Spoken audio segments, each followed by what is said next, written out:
I'm Sadev Bharat and I'm going to be presenting the Lab 2 for Physics 2211 Introduction to Physics 1, and our lab is about projectile motion. The introduction of the lab is simple. We want to observe an object falling in projectile motion. We want to compare the position versus time graphs for both these objects in the real world and in the computational model, and we will take a deeper look into various factors like drag force and gravity. The fundamental laws of physics involved are the Newton's second law, which states that the acceleration of an object depends on its mass and force, Newton's first law, which states that an object will remain at rest or in motion at a constant speed unless an external force acts upon it, force of gravity, which is F grav is equal to mg times negative j hat, and F drag, which is b mod v squared times j hat. The formulae involved are a position update formula, RF is equal to RI plus V average delta t, and the velocity update formula, Vt is equal to V naught plus At. The key assumptions are simple. We have our inherent ball, which is a paper ball, and we want to ensure that there's not too much discrepancy in that data. We account for both the gravity force and the drag force, and we also account for calibration. Setup is simple. We have our system, which is the object, which is our paper ball, a scale for measurement, and a whiteboard for visual clarity.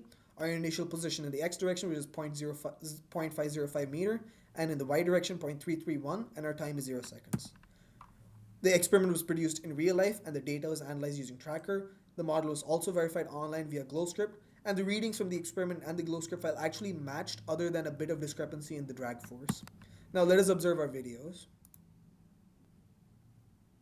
So that is us throwing the ball and the whiteboard, and now our actual tracker data.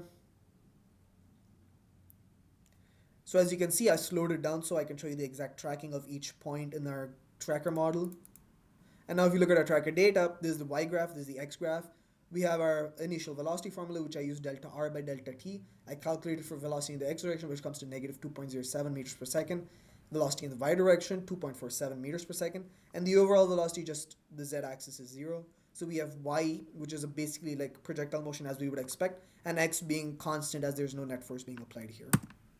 Now our GlowScript code is simple. We have our initial position velocity, our mass, which we calculated using a calibration stick.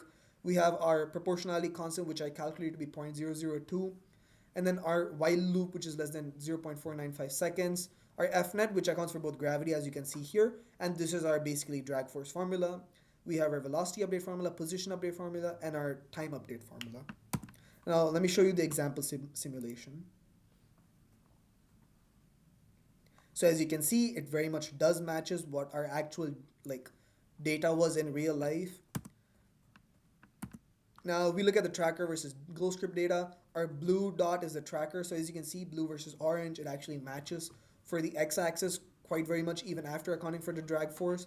But after accounting for the drag force for the y-axis, it kind of gets a bit of mismatch. I wasn't able to exactly calculate this, but it was good for the most part of the diagram, as you can see.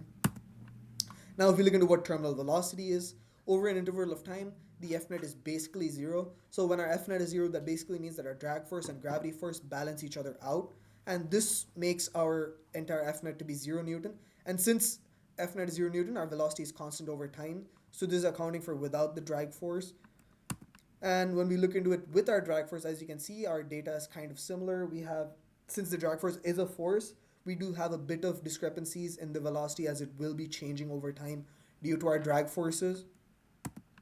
Now if you look at the what if question, if the object is thrown straight up with the same initial speed as in the original experiment, it will definitely take longer to reach the ground than when it is simply dropped.